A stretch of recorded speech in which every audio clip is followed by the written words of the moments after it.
जनता करा रही है, त्रस्त है, परेशान है और उसे किसी तरह का कोई रास्ता नहीं मिल। सरकार बनाने के लिए जन स्वराज नहीं आई और उसके बाद जेपी भी पद यात्रा किए थे। बहुत सारे महापुरुषों के द्वारा पद यात्रा होते रहा।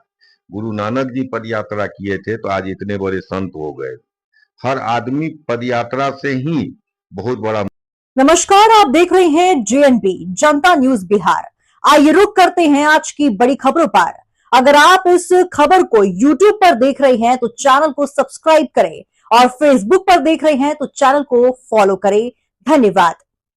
जनता न्यूज बिहार। अभी हमारी मौजूदगी सहरसा जिले में, हमारे साथ बात करने के लिए है हंसराज नेता नवल किशोर जी। आइए हम इनसे बातचीत करते हैं। जनता न्यूज से स्वागत है आपका। जी बहुत बहुत धन्यवाद आपका भी। बिहार में पार्टी बहुत है, आप हंसराज में जुड़े हैं, इसका क्या मुख्य उद्देश्य है? देखिए पार्टी तो बहुत सारी है यहाँ। राष्ट्रीय पार्टी कांग्रेस है, बीजेपी है और क्षेत्रीय पार्टी में जेडीयू और आरजेडी है। इसके हाथ में ही 35 सालों से यहाँ कमान जनता के द्वारा मिला हुआ है और 15 साल लालू जी का जो शासन था उसको जंगल राज कह के रिजेक्ट किया गया और यह 20 साल जो नीतीश जी का शासन है उसको सुशासन कह के लोग जनता के बीच में जाते हैं। हंसराज में आपको क्या अच्छा लगा इसमें? इसलिए जनस्वराज में हमको ये अच्छा लगा कि इन दोनों गठबंधनों के वजह से बिहार की जो दुर्दशा है और यहाँ की गरीबी, तंगहाली, अशिक्षा और यहाँ जो हर तरह का रोजगार का कमी, स्वास्थ्य चिकित्सा का परेशानी, इन तमाम चीजों का से जनता त्रस्त है। जनता को ऐसा लग रहा है कि हमको कोई देखने वाला नहीं। इन समस्याओं के अलावे भी एक बहुत भयंकर समस्या बिहार में है, वह है भ्रष्टाचार।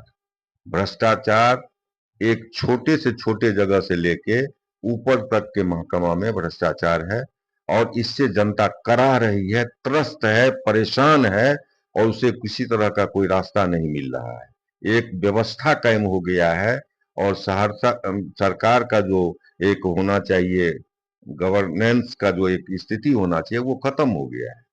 सरकार कहीं दिख नहीं रही है, केवल एक जगह नजर आता है, भ्रष्टाचार।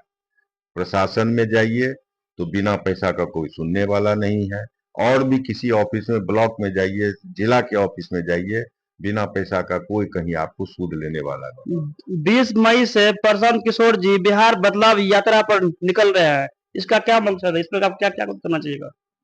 ये पद यात्रा जब भी इतिहास में हुआ है तो इतिहास बना है, इतिहास बदला भी है।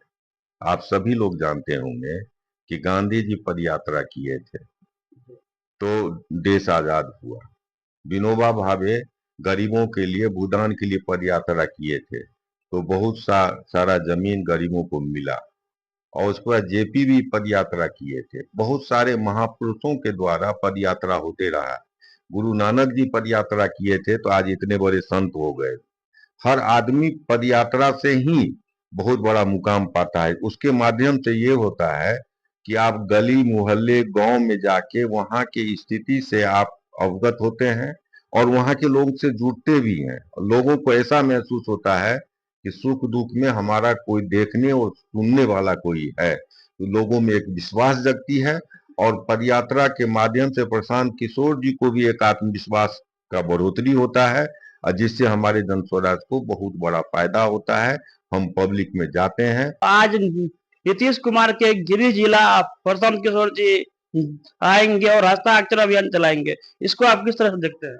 ये तो निश्चित दूध का दूध और पानी का पानी होगा।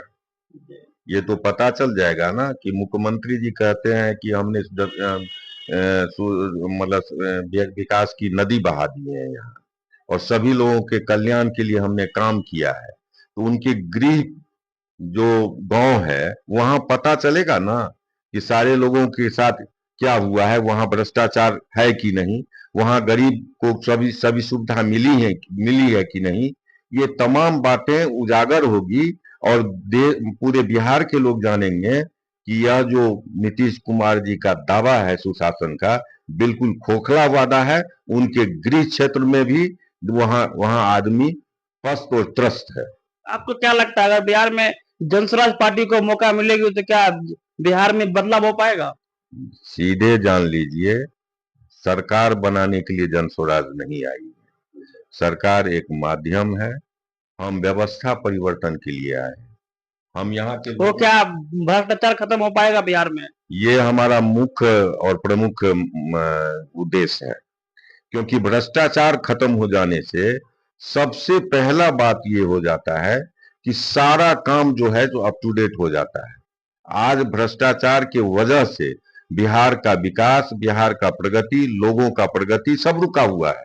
जानते हैं कि हमारा 5 वादा है, ये है कि सबसे पहले जो 2 लाख का ऋण जो है आम लोगों को नहीं मिला है, मुख्यमंत्री घोषणा किए थे जातीय सर्वेक्षण के बाद, उस घोषणा को मुख्यमंत्री ने पूरा नहीं किया, तो इसके खिलाफ हमारा एक आंदोलन है और लोगों को जगाने का काम है। दूसरा है कि 3 डिसमिल बास्किट पर्चा जो जिसके पास जमीन नहीं है उसको मिलना था, 10% लोगों को ही मिला और जिसको मिला उसमें भी बहुत सारा झंझट है, यानी कि वह वादा भी फेल हो गया।